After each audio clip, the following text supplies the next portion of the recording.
TBR list. So I've never done one of these on my channel before. However, I am a huge fan of books. I love books. I feel like they can take you away from the world that you're in and all the problems that you have and take you away to a completely different world, a completely different headspace. They can create so many different positive places in your mind, and they really help with creativity, keeping me focused, and just they help me as like in terms of being an activity that I can do that can help me unwind and relax. So I figured I would go through some of the books that I intend to read while I am in isolation, because as many of you know, with COVID-19 happening in the world right now, we are all stuck at home for an unspecified period of time, which both sucks, but we should also be trying to make the most of it in as many ways as we can. And one of the ways I am planning to make the most of it is by getting through all of the books that I've been meaning to get through and trying to get through for so long now. So I'm going to go through them for you. Some of them I have physically here, and some of them I only have on audiobook at the moment, but I'll get round to that as we get into it. So let's jump on in. So the first book I have on my TBR list is this book. So this is Tall Tales and Wee Stories by Billy Connolly. So this is a book that was written by the Scottish comedian. The book reflects an array of short stories from Billy's life, narrated in his infamous, furious, funny and foul-mouthed way, as I think most of us would be expecting. So I'm super excited to read this. My dad actually asked for this for Christmas and I bought it for him, and he said he absolutely loved it. And then I found out that one of the guys at work was actually reading this and he really enjoyed it as well, so I decided to pick myself up a copy, and I'm going to go through this. So it's a book picked on recommendation, but I also feel like because it's a bunch of short stories, I feel like it's the kind of book I can pick up and I can put down. It's not something I have to commit to sit and read and finish. It's something that I can pick up here and there when I have a spare 20 minutes, a spare 15 minutes, whatever, read one of the short stories and then pop it down. So I feel like this can go alongside one of my other novels, but super excited to read this. So the next novel on my TBR list is not a book I have physically. And the reason for that is because I'm finding it really difficult to actually get a hold of it. So I have it on Audible, which is the audiobook version of the story, but until I get a physical version it will be audiobook only, and it is Grownups. It's the newest novel from the Irish author Marian Keyes. She is a #1 bestseller. And the author of The Woman Who Stole My Life, which, by the way, is a fantastic book. If you have never read it, jump on it because it is absolutely amazing.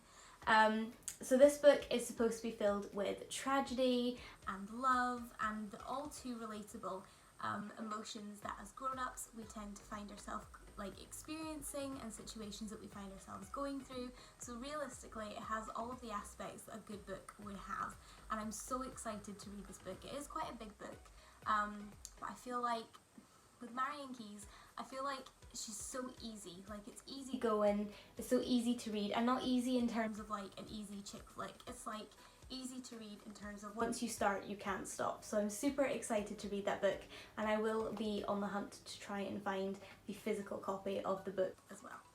So the next book I have that I would love to read is a book I've been trying to get through for a while now, and it was a book that was actually given to me by my dad for a very obvious reason.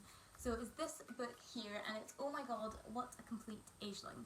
So as many of you know, my name is Aisling, which is an Irish name, so usually it's pronounced Ashling. I have grown up knowing it as Aisling, and therefore I will remain to be known as Aisling, but it could be, oh, it's a complete Ashling if you pronounce it that way. This was actually reviewed by Marian Keyes, the author from the last book I spoke about, and she said there aren't enough words for how much I love it. So that was her quote from her review, and this is by Emma McGlossett and Sarah Breen, and basically this is about a young woman called Aisling who is 28 and she lives at home with her parents in Dublin. However, she wants more. She wants the ring, she wants the wedding, she wants children, she wants travel, she wants something to change.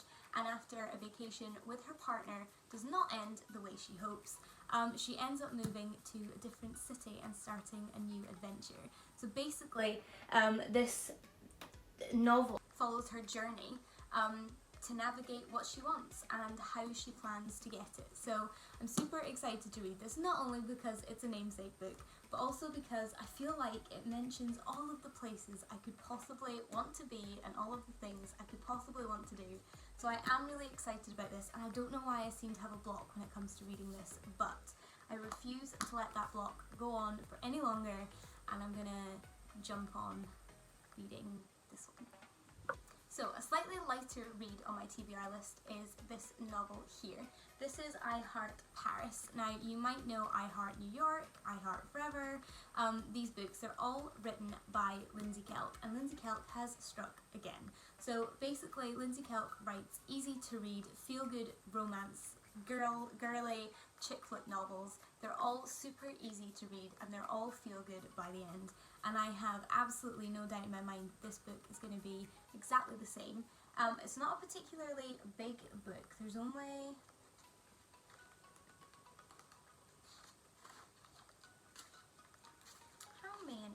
There's only 312 pages in this book, so this is a book that I'll probably get finished in like a day, maybe a day and a half. But I feel like it's a good in-between read because these two books are quite chunky, and so is Grownups by Marian Keyes. So I feel like this will be a good in-between book to read. So as far as I'm aware, this book follows a couple from New York City to Paris and their adventure and their love story. So I'm super excited to read this. This really is the kind of book that I would just pick up, A, because of the cover, B, because of the author, and C, because the story on the blurb is just everything I am into on a daily basis. So yeah, super excited to pick this one up. This novel here is next on my TBR, and this is a last minute Isle of Doom novel. I feel like these are the kind of books that you find at like garden centres, at tourist shops, that kind of jazz. However, as somebody that is into all things paranormal, conspiracy theories and gore, this is the kind of book that would just be right up my street. And it's a fairly short book. Again, it's filled with lots of little stories, so again, something I can pick up and put down. Something probably for like through the day or just before bed, something that's easy to read. Not in terms of, I mean, it's not going to be a light topic, is it? It's about murder and gore, but something easy in terms of something familiar to read and something that you don't need to focus on too much. But yeah, super excited to pick this up. I recommend picking these up if you can find them actually, because they're really actually good novels, but they tend to just get left on the shelf, and the last time I saw it I clearly thought it needed a home, so it now lives with me. The second to last book on this list for you guys is this book here. So this is by Amanda Prowse, and it's How to Fall in Love Again. Now, if you have ever read an Amanda Prowse novel, you will know that she is the queen of heartbreak fiction. If there's something heartbreaking and soul-destroying to read, but in the best way possible, if that makes any sense, then it's going to be done by her, and it's going to be done amazingly well.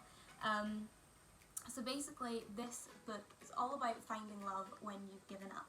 And I don't know, for some, in a weird, strange way, I feel like it's quite relatable. I feel like a lot of us go through bad situations, bad breakups, bad relationships, and just assume that's it. We're done, no more, end of story.